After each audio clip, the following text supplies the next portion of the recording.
Da obra de Lígia Fagundes Telles. Verão no aquário. Ele veio vindo silenciosamente, inclinou-se sobre a minha cama. Seus dedos transparentes quase tocaram no meu ombro. Raíza, Raíza! Tinha uma rosa em lugar do rosto, mas o hálito adocicado era de hortelã. Papai, você bebeu outra vez. Tive vontade de dizer-lhe. Foi quando senti um perfume moribundo de rosas e lembrei-me então de que tinha morrido. Quis abraçá-lo. Paizinho, que saudade, que saudade. Quando ergui os braços já tinha desaparecido. Senti o travesseiro úmido de lágrimas. Contudo, foi um sonho bom. A única coisa estranha era aquela rosa em lugar do rosto. Mas assim mesmo cheguei a achar natural vê-lo com a cara desabrochada em pétalas. Voltei-me para a porta por onde ele entrara. Estava fechada. Na escuridão do quarto, só a porta tinha o contorno marcado pela frincha de luz que se filtrava por baixo. Era como a tampa do enorme caixão de um enterrado vivo, acordando com a noite em redor e vendo pelas frestas o sol brilhar lá fora. Acendi o abajur. Marfa agitou-se ao meu lado. Amanheceu? Dormia seminua, de bruços sob o travesseiro. Achei-a grande demais, branca demais, naquela meia nudez. Tive ímpetos de jogá-la para fora da cama. Precisava beber tanto assim, hein? Ela entreabriu as pálpebras pesadas. Estou podre, compreende? Já é dia? Sentei-me na cama. Agora podia ouvir o ruído da máquina. Mamãe estava escrevendo. André ainda não tinha chegado para o chá. André. Ele tinha um olhar dourado. Como era possível alguém ter um olhar assim, dourado? Era preciso me apressar antes que chegassem a ser amantes. Se é que ainda não. Seria concebível uma amizade assim branca? Dentro de alguns anos, ela já estaria velha. Teria tido forças para resistir àquele jovem esbraseado e ainda por cima casto? Casto. Está claro que já se amavam como loucos os hipócritas. Ela, principalmente, tão distinta, tão correta e tão devassa. Marfa gemeu, afastando as cobertas. Calor infernal, compreende? Que horas são? Mais de 2 da tarde. Minha mãe já está escrevendo. Ela sorriu mansamente e, de mãos postas sob a face, como uma criança que acabasse de rezar, fechou os olhos e dormiu. Na fisionomia, aquela mesma expressão inefável de tio Samuel recortando as damas do baralho. Cobri-lhe o seio nu. Tinha a falsa lucidez dos loucos, mas não chegaria a enlouquecer. Falava em suicídio, mas não chegaria a se matar. Enlacei as pernas. Por que a rosa em lugar do rosto? Voltei-me para o retrato dele em cima da mesinha da cabeceira. Meu pai. Com as mãos enfornadas nos bolsos, sobretudo, ele sorria no meio de um jardim. Que jardim seria aquele? Uma ligeira névoa velava sua face. Em redor, os arbustos também estavam velados. Que jardim é este? Perguntei-lhe quando achei o retrato. Estávamos os três no sótão. Ele, tio Samuel e eu. Tio Samuel recortava com sua tesourinha de unhas todas as damas que ia achando no baralho. E meu pai limpava os livros que ia tirando do caixote para colocá-los na estante. Cada livro que punha na prateleira fazia a estante vacilar como um castelo de cartas prestes a se desfazer. Que jardim é este, pai? Insisti, mostrando-lhe a fotografia. Ele sacudiu um dicionário, um verme lustroso caiu de dentro e ficou a se contorcer no chão. Delicadamente meu pai o colheu num pedaço de papel e aturou-o pela janela. Ficou ainda um instante imóvel, como se esperasse ouvir o ruído da queda do verme, lá fora, e voltou a ajoelhar-se diante da pilha de livros. Teve um sorriso reticente. Ah, Raíssa, esse jardim! Imagine você que sonhei que estava passeando num jardim, completamente desconhecido. Lembro-me de que estava de sobretudo, porque o sol não aquecia e ventava muito. Em dado momento, alguém que se escondia atrás de uma árvore tirou um retrato. Cheguei a ouvir o clique da máquina. Acordei e não pensei mais nisso. Um dia folheando um livro. Adivinha o que eu encontrei? Aproximei-me até sentir-lhe o hálito de hortelã. Adivinha o que encontrei? Repetiu ele num tom tão baixo que tio Samuel teve que tirar os óculos para ouvir melhor. Este retrato? Perguntei. Meu pai afastou da fronte uma mecha alourada de cabelo. Este retrato. Reconheci imediatamente. Era o mesmo jardim do sonho. Não é extraordinário? Calou-se e recomeçou a limpar os livros. Tio Samuel deu um suspiro e, recolocando os óculos, continuou a picotar com as pontas da tesoura a cabeleira vermelha de uma dama de copas. Guardei o retrato no bolso do avental. O avental com morangos bordados por Dionísia. Nesse bolso eu guardava de tudo. Retalhos de seda que tia Graciana punha fora, caixas de fósforos com besourinhos dentro, cromos, pedrinhas. Lá também guardei o retrato enquanto ouvia a voz tremida de tia Graciana na cantiga do cavaleiro do parque. Oh, cavaleiro que encontrei no parque.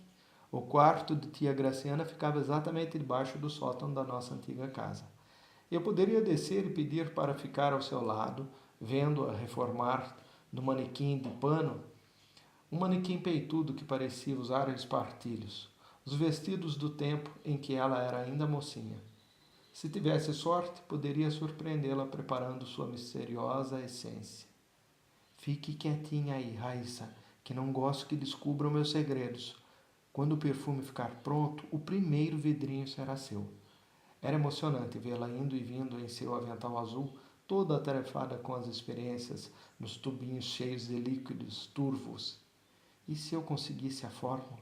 De vez em quando ela se voltava e eu então fingia estar contando as flores do papel da parede, umas vagas guirlandas de miosotes que desciam enleadas em laçarotes de fitas, como convém ao quarto de uma mocinha.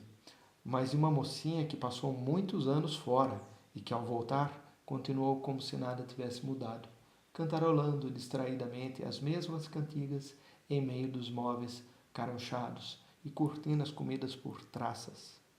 Adiante ficava a saleta da minha mãe, aquela mãe silenciosa, sempre vestida de branco, uns vestidos tão leves que me faziam pensar na história da sereiazinha que se transformara em espuma.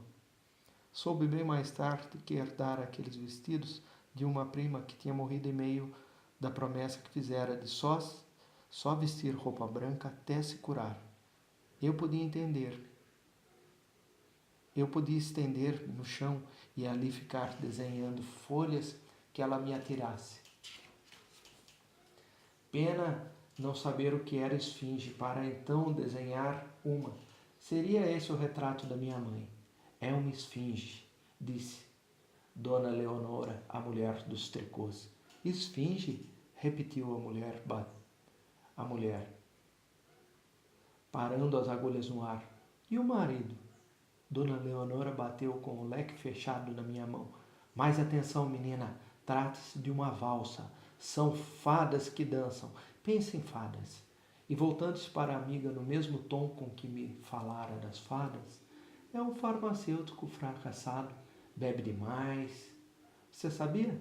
Está sempre escondido no sótão em companhia do irmão. Um tipo meio louco que vive cortando coisas. Família inteira esquisitíssima. Esquisitíssima. A mãe ainda é a única que me inspira confiança. Diz que é escritora. A mulher dos tricôs recomeçou a trabalhar. Eu podia ouvir agora o som metálico das agulhas a se buscarem por entre as malhas. Mas escreve o quê? E Dona Leonora, batendo impaciente com o leque no piano para marcar o compasso.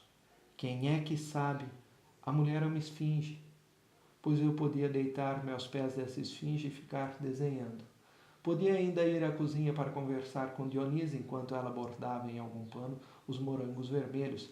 Era bom vê-la bordar, ou polir as caçarolas até refletirem, como num espelho, sua face furiosamente negra. Tudo, o quarto de tia Graciana, a saleta da minha mãe, a cozinha, tudo era mais alegre do que o sótão. Mas era no sótão que eu queria ficar, sentado ao lado do meu pai, que para lá subia quando ficava cheirando a hortelã.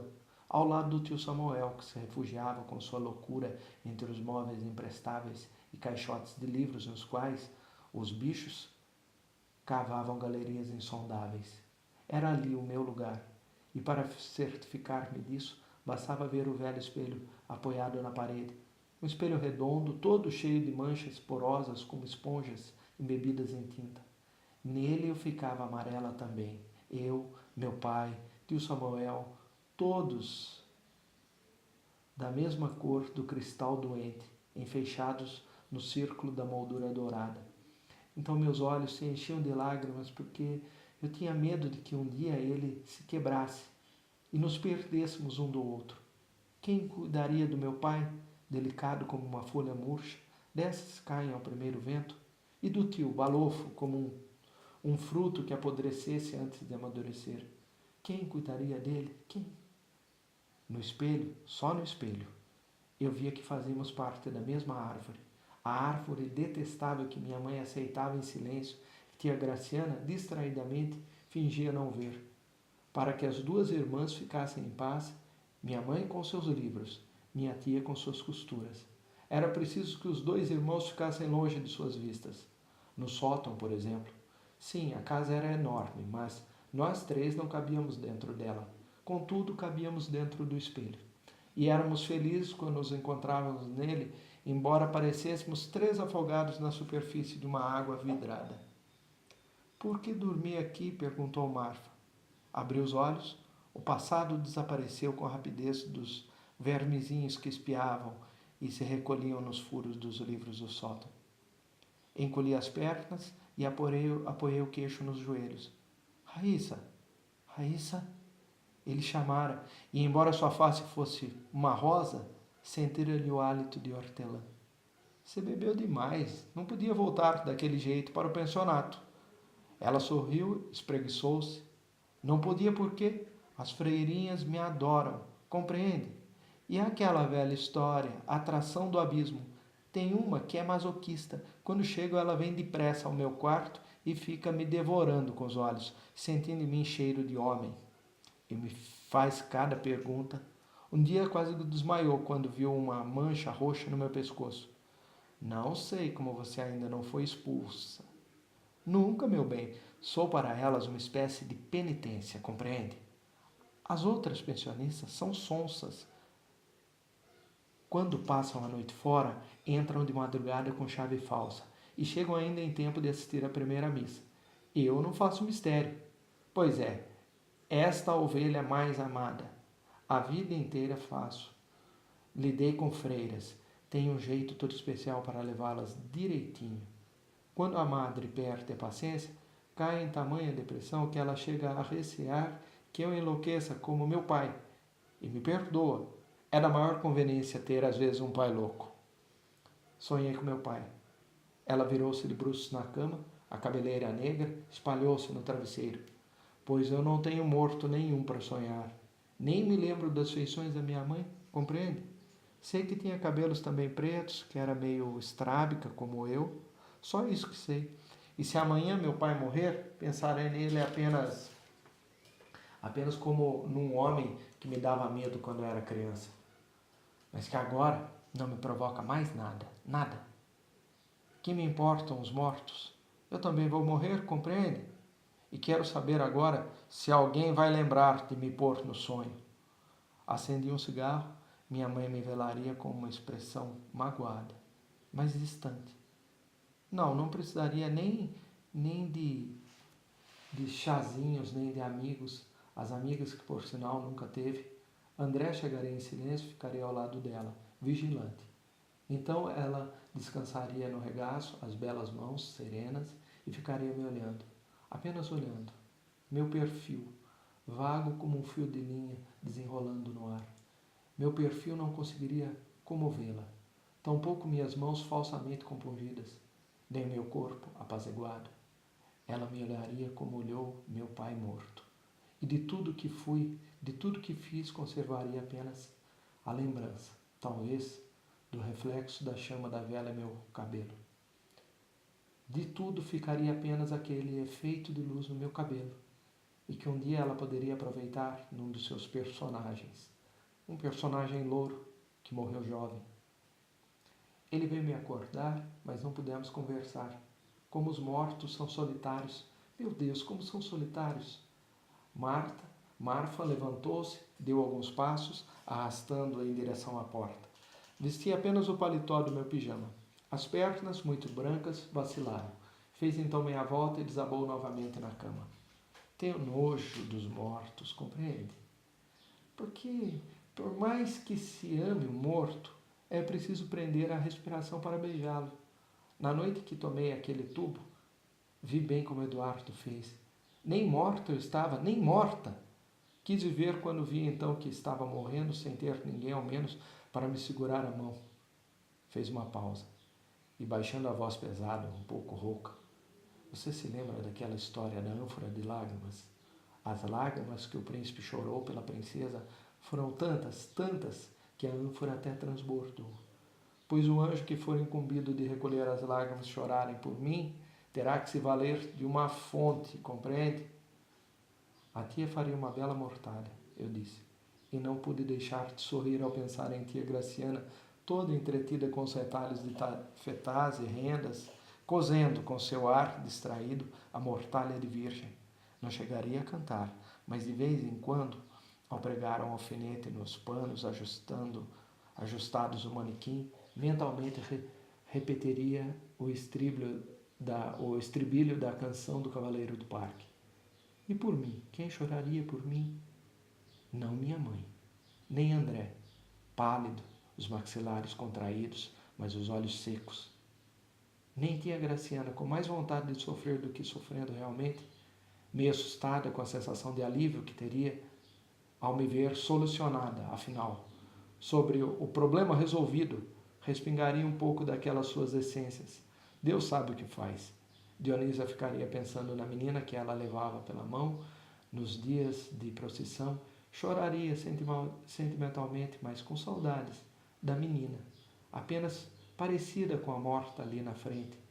Marfa mergulharia numa bebedeira atroz e iria dormir com Eduardo, ou com Fernando, para distraí-lo. Fernando. Iria com ela? Iria sim, mas antes ficaria algum tempo defronte do gesso em cima da cômoda, olhando perdidamente para a cabeça de Germaine, mas pensando na minha, o carneirinho louro. Por essa altura já estaria com uma pequena ao lado que, ao vê-lo chorar assim, seria então muito compreensiva, mas muito mesmo, e chegaria a me elogiar com essa grata ternura que as mulheres têm para com as mortas, as únicas que já não constituem nenhum perigo, e que nem em sonhos voltarão para ameaçá-las. Ele então pousaria a cabeça no peito da moça, ficaria vendo as próprias lágrimas escorrerem por entre os seios dela como rios, exatamente como rios, em meio da sonolência. Ele acharia esse lugar comum de uma beleza rara, as lágrimas descendo como rios por entre os montes, meu carneirinho. E a mesma já começaria a se sentir um carneirinho também. Queria vomitar, disse Marfa. Estava lívida, nos olhos estrábicos a expressão aparvalhada, mistura de espanto e medo. Você ainda estoura. Não vou beber nunca mais, nunca mais. Não falo só na bebida, você sabe. Rodolfo me deu uma dose pequena, foi uma brincadeira, compreende? Eu só queria experimentar. Já faz algum tempo que você está experimentando, eu disse, enquanto me desvencilhava da sua mão, que me apertava o braço. Fernando devia vê-la assim, desfeita, mas ele também estava ficando balofo, com o começo de ventre já se delineando. Por isso, era condescendente para com aqueles seios precocemente fanados como dois frutos dentro de uma gaveta. Tio Samuel e ela lembrando sempre a polpa de frutos de sombra, sem perfume, sem sabor. Quem escolheu antes da hora? Quem? Ela voltou a cabeça num dolorido movimento de pêndulo. Uma ânsia. Respira bem fundo. Foi mais por brincadeira, compreende? Soprei-lhe a fumaça na cara. Devastada. Compreendo. Ela cravou o olhar em mim, tinha as pupilas redondas e negras de um brilho fosco. Lembrei-me das maçanetas das portas da nossa antiga casa. Você precisa acreditar. Não vou beber nunca mais. Nunca mais. Está bem, eu acredito. Vai ficar ótima. Não se fala mais nisso. Ela cobriu o rosto com o lençol. Se a gente pudesse desatarrachar a cabeça e pendurá-la num cabide. Tem aí algum comprimido? Ai, aquelas ressacas. Primeiramente, os protestos de regeneração, de feroz regeneração. Depois, com o mal-estar, vinha a depressão e as lágrimas obscenas e tão abundantes. Procurei na gaveta um comprimido para ela e outro para mim, mas só encontrei envelopes vazios. Amarfanhei-os. As piores horas eram justamente aquelas. Acordava e então era preciso prosseguir vivendo e, de um certo modo, recomeçar tudo. Depois as coisas chegavam a melhorar tanto que eu protelava ao máximo o instante de ir dormir. Mas de manhã, quando já me afeiçoava à cama, era penoso demais deixá-la enrodilhada nas cobertas. Senti-me irresponsável, como um feto.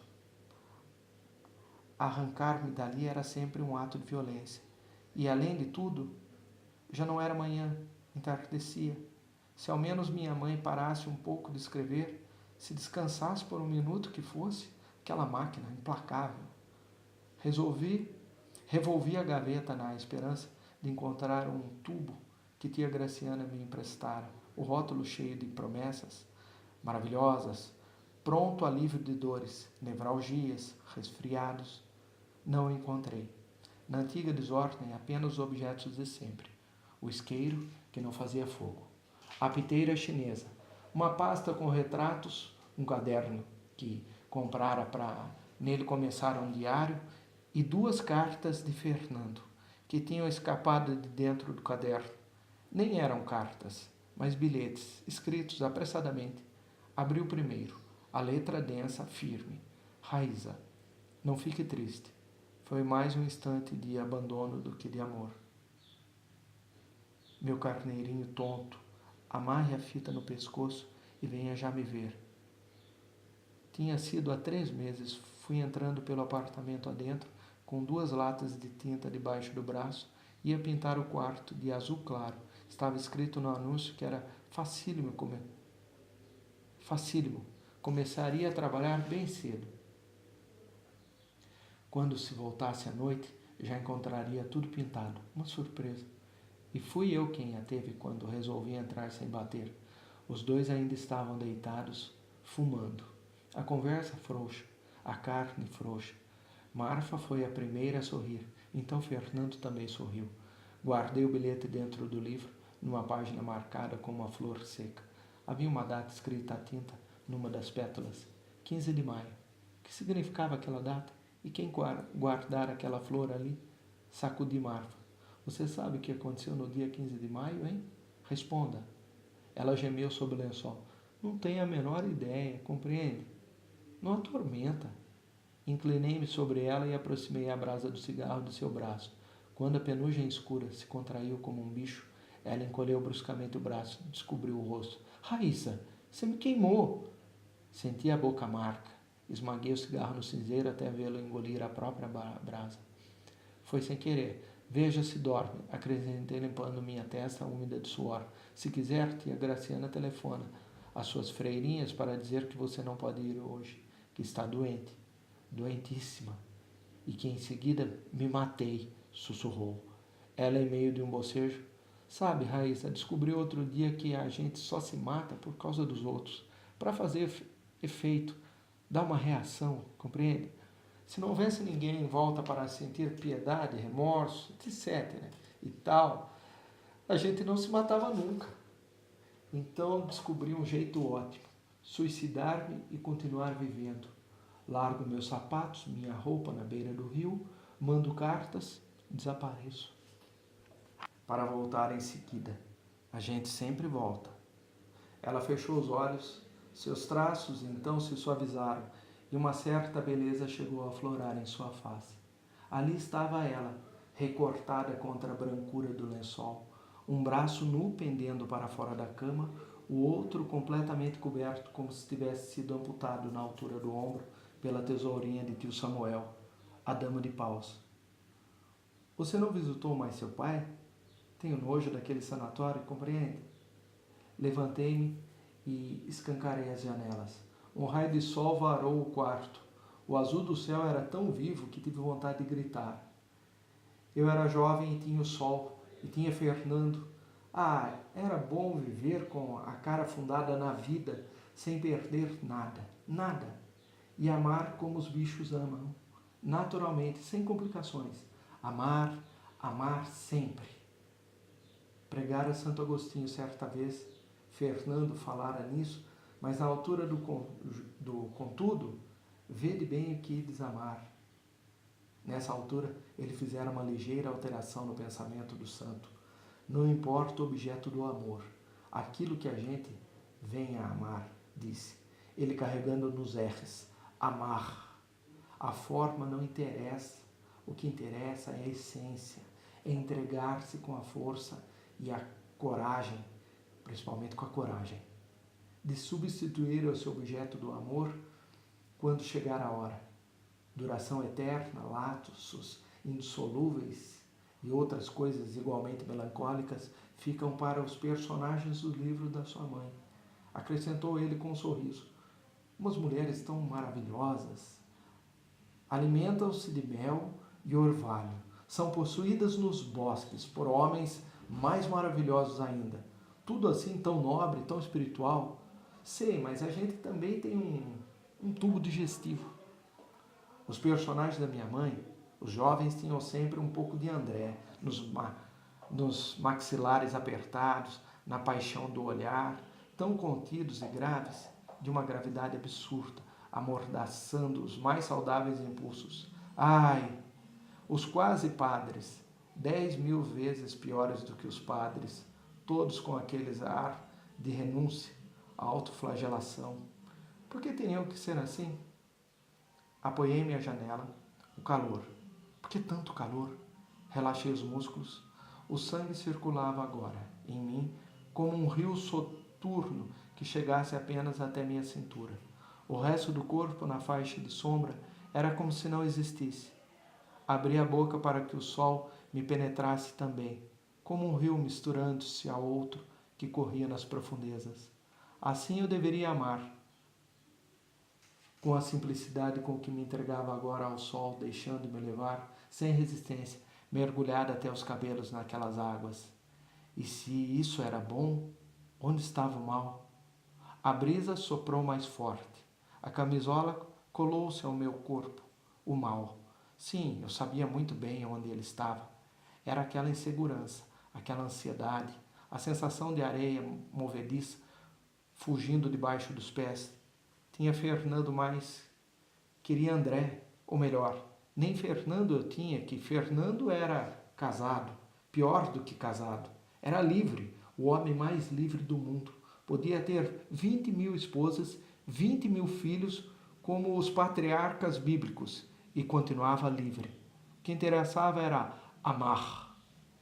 E aquele R que vinha como que de rastro pela garganta. Fechei os olhos. Através das minhas pálpebras, o céu ficou vermelho, com pequeninos círculos acesos brotando do fundo incendiado. Alguns círculos cresceram até cobrir os outros nos seus giros atrozes, acelerando cada vez mais o ritmo das rodas de fogo. Na vizinhança, um piano atacou com veemência a viúva alegre. O baile, as saias vermelhas devoravam umas às outras no rodopio desesperado, rodando à procura de alguma coisa. O que elas procuravam? Apertei mais os olhos. As rodas, então, estilhaçaram-se em milhares de saias de viúvas alegríssimas. A de cabeleira ruiva envenenou o marido com gás. Aquela de seios cor-de-rosa usou arsênicos nas torradas com mel. A de sapatos vermelhos, por veneno de rato, no suco de morangos, e ao som do piano tocado pelo diabo, um diabo de sorriso igual ao do Fernando. Abriam-se as saias como cogumelos venenosos, até que o céu inteiro ficou um cogumelo depressa, mais depressa. O que importa é amar. Deixei pender a cabeça para o peito, cruzei os braços e senti-me mais desligada da terra do que um anjo. Um anjo louro e corrompido, como o anjo de Fernando, nem jovem nem velho, nem feio nem bonito, nem bom nem mau, nem fêmea nem macho. Um ser neutro, tomando suco de laranja. Mas eu era um anjo definido, inútil esconder-me como Caim detrás das touceiras. O que fizeste? O que fizeste? Perguntava o Senhor, já rouco de tanto gritar. Nem havia no mundo touceiras suficientes para esconder tanta gente em pecado. Melhor apresentar-se com humildade. Fiz o que pude, meu Deus. É pouco, eu sei, mas a gente pode tão pouco, não é mesmo? Pouquíssimo. Afastei-me da janela e fiquei um instante imóvel, em meio do quarto, esbraseado. Comprimi os joelhos nas palmas das mãos. O quarto foi se apagando. Voltei-me então para o espelho. Há pouco sentira-me fulgurante debaixo do sol, e eis que qualquer coisa apagara-se em mim. Achei que antigamente meu cabelo era mais dourado. Não tinha luz própria. Ninguém tem, disse Marfa, levantando-se, molemente e espiando debaixo da cama para ver se encontrava as calças do pijama. Desapareceram, compreende?